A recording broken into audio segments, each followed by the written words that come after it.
वैष्णवी आत्महत्या प्रकरण आणि या प्रकरणी हगवणे पिता पुत्रांना आसरा दिल्याप्रकरणी 5 जणांना अटक करण्यात आली आहे। फरार आरोपींना मदत केल्याप्रकरणी बावधन पोलिसांकडून अटक आहे। अटकेमधील आरोपींमध्ये एका माजी आमदाराच्या मुलाचाही समावेश आहे। सर्व आरोपींना अटक केली असून आज न्यायालयात हजर केलं जाणार आहे। अधिक माहिती घेऊया आपले प्रतिनिधी अमोल धर्माधिकारी यांच्याकडून। अमोल, आज न्यायालयात हजर सुद्धा केलं जाईल। उद्या या सगळ्या प्रकरणी आता सुनावणी सुद्धा आहे, कारण सासूची, धीराची आणि अर्थात नणंद या सगळ्यांची जी पोलीस कोठडी आहे जी उद्या संपतेय त्यावर सुद्धा निर्णय होण्याची शक्यता वर्तवली जाते।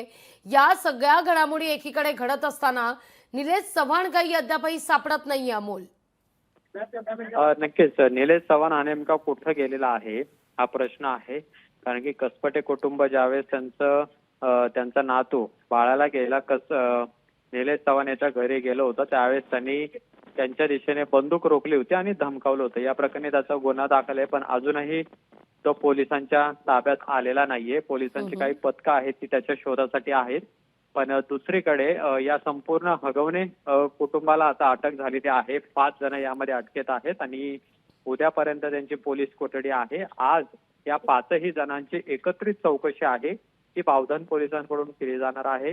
नेमकं वैष्णवी यांच्या मृत्यू प्रकरणामध्ये यांचा सहभाग कसा कसा आहे, कोणते वस्तू यामध्ये वापरण्यात आलेल्या आहे याचा सुद्धा तपास पोलिसांना करायचा आहे। दुसरीकडे या हगवणे कुटुंबाला म्हणजे राजेंद्र हगवणे आणि शशांक हगवणे हे ज्या काळामध्ये फरार होते त्या काळामध्ये त्यांना ज्यांनी मदत केलेली आहे त्यांना सुद्धा आता पोलिसांनी अटक केलेली आहे। जवळपास 5 जणांना यामध्ये अटक केलेली आहे। वेगवेगळ्या ठिकाणचे हे सगळे नागरिक आहेत। एका माजी आमदाराचा मुलगा सुद्धा यामध्ये अटकेत आहे, त्यामुळे एक मोठी खळबळ आहे। हे प्रकरण आता नेमकं कुठपर्यंत जातं, कुणी राजेंद्र हगवणे आणि संपूर्ण परिवाराला मदत केलेली आहे याचा सुद्धा तपास आहे, तो आता पोलिसांकडून आणखीच केला जातोय। निश्चित अमोल, तुर्तास धन्यवाद तुम्ही दिलेल्या एकूणच या सविस्तर माहिती करता।